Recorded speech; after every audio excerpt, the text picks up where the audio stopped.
Hello, and welcome to Day by Day True Crime Stories, the podcast where we explore a different crime or justice milestone from this day in history. I'm your host, Kona Gallagher, and today is September 13th. On this day in 1859, two former friends, now bitter rivals, met in a ravine near Lake Merced, California. U.S. Senator David Broderick and ex-Chief Justice David S. Terry faced each other across 10 paces. It wasn't just about personal honor, it was about the future of the country.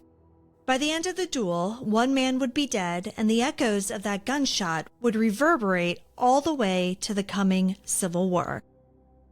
Today, we're talking about the murder of Senator David Broderick. Let's get started.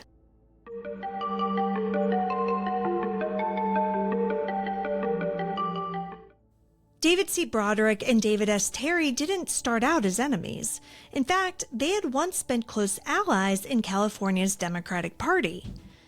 Broderick, a Free Soil Democrat from New York, built his career opposing the spread of slavery. He was shrewd, powerful, and unafraid to play hardball in politics. Terry, a Texas-born lawyer with a fiery temper, rose to become Chief Justice of California's Supreme Court.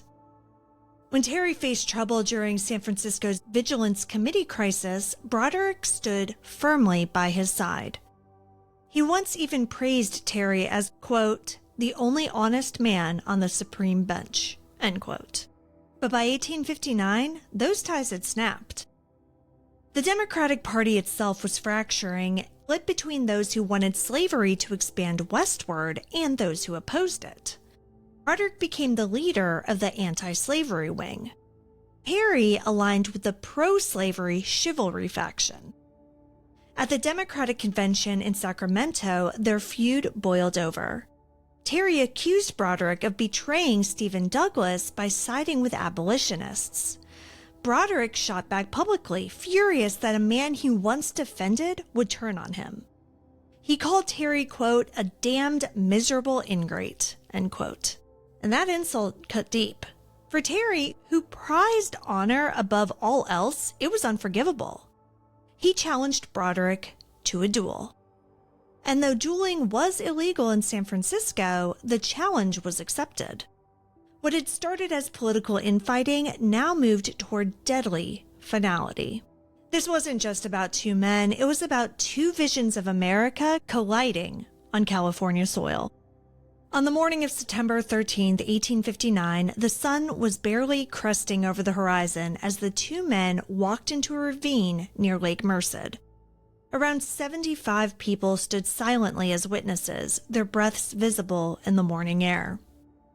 Terry had won the coin toss and had chosen the weapons, Belgian .58 caliber pistols. They were heavy, unfamiliar, and had hair trigger mechanisms.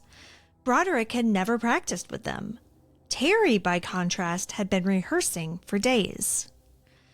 As the pistols were handed out, the armorer, Bernard Legardo, quietly warned that Broderick's weapon had a dangerously light trigger.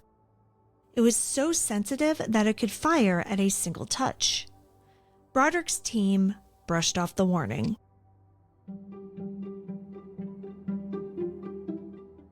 The two men stood at their marks. The seconds began the count. 1, 2. Before they reached 3, Broderick's pistol fired into the dirt. It was a misfire. He froze, helpless. Terry coolly took aim and fired. His shot struck Broderick in the chest, piercing his lung. Broderick staggered, then collapsed.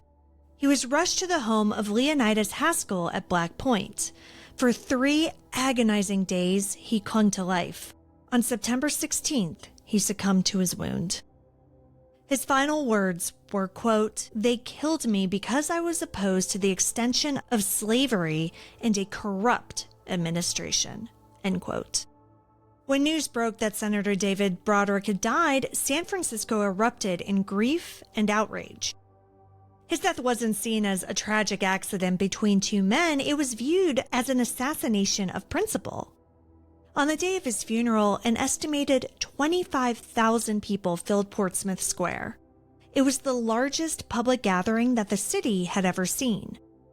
Senator Edward Dickinson Baker, a close friend of Abraham Lincoln, delivered a fiery eulogy.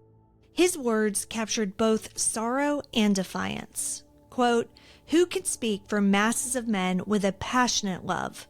Who can defy the blandishments of power?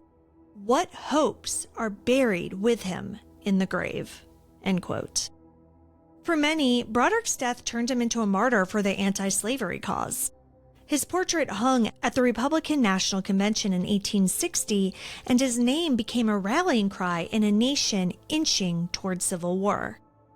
California quickly moved to honor him. A monument was erected at Lone Mountain Cemetery, his final resting place. A street in downtown San Francisco was named Broderick Street.